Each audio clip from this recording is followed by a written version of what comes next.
The first Scorsese film I watched was Taxi Driver. I watched it with my dad, and I think it was about 15. And we watched a couple of films over that weekend.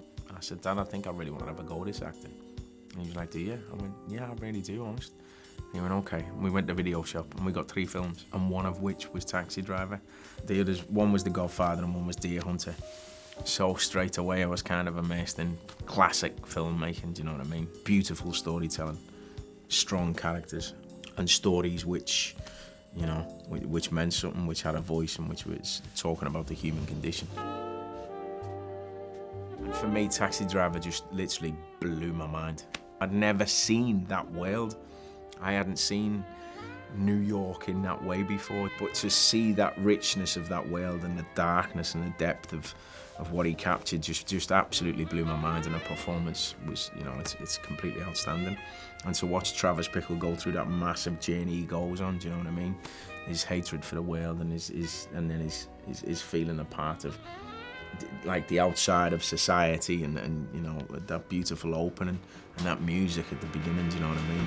The orchestral music at the beginning and the lights of the city, and it just really, I was mesmerised.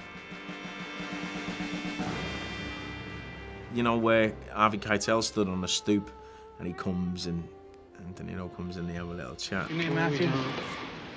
Want some action? Officer, I swear I'm clean. I'm just waiting here for a friend. And just to see him in that hat and that vest and the imagery of the characters and stuff, it really was amazing. The next film I watched straight away, which was literally a week later, I watched Mean Streets.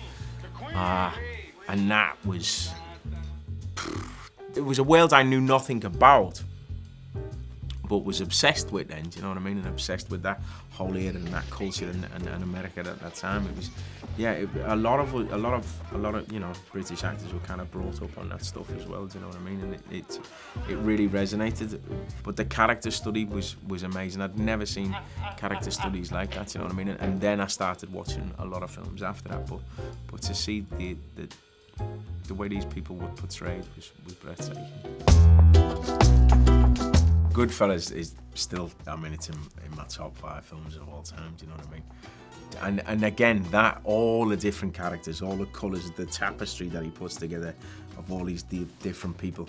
And the thing is, you know, the thing about Marty's films in particular is they're never one-dimensional, these characters at all. Do you know what I mean? That's, you know, being lucky enough to work with him, that's the process, what he does. He always tries to help you find a way of making your characters humane. Do you know what I mean? Even if they're, you know, if they're psychotic killers or whatever, in any respect, he always tries to find this other element and this to show the humanity within that character at some point or at some level. Do you know what I mean? And these are people these are people who are shooting people. Do you know what I mean? They're killing people. They're robbing things. They're stealing this, but they're killing people. But yet we go on that journey with them, do you know what I mean? They become likeable, although we shouldn't like them. As you know, as a fact, we shouldn't like these kind of people, but we get immersed in that story, do you know what I mean? And that's what he does. He makes the characters gregarious, and you're drawn to them characters, and you end up rooting, especially in Goodfellas, you end up rooting for him, do you know what I mean? Because he's a good man, but it's the world he gets caught up in. Obviously, there was, you know, the scene with Joe Pesci, clown, do I amuse you? When I first saw that, I was blown away. I'm funny how? I mean, funny like I'm a clown, I amuse you?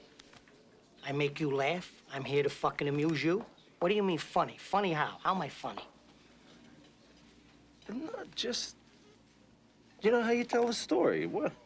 I watched it I think I watched it in the cinema first, and then when I got it on video, I just remember rewinding it a good few times. I did watch that scene, and just how he flips. You're a funny guy. What do you mean? You mean the way I talk?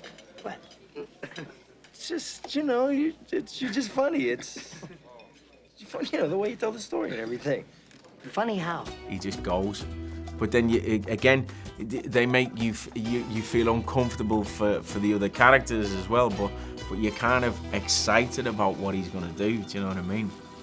So that was one particular scene I did watch over and over again. Get the fuck out of here, Tommy. You motherfucker! I almost had him!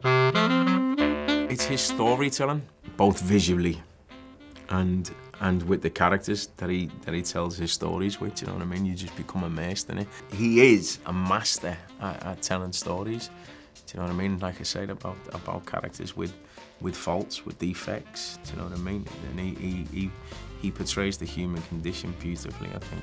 There's very few for me. For me, he's the best director there is. To be able to work with him a few times has been absolutely unbelievable. And when I worked with him on Gangs of New York, on my last day, he said to me, "We'll do this again sometime." And I was like, "You can't say that to me and not do it." He was like, "No, I promise you, we'll do this again sometime." Yeah, and he stuck to his word. Yeah, I'm extremely humbled and very honoured to be able to work with such a wonderful man. Did he say that to you at the end of The Irishman as well? I can't say. No, yeah, oh, yeah, no, yeah.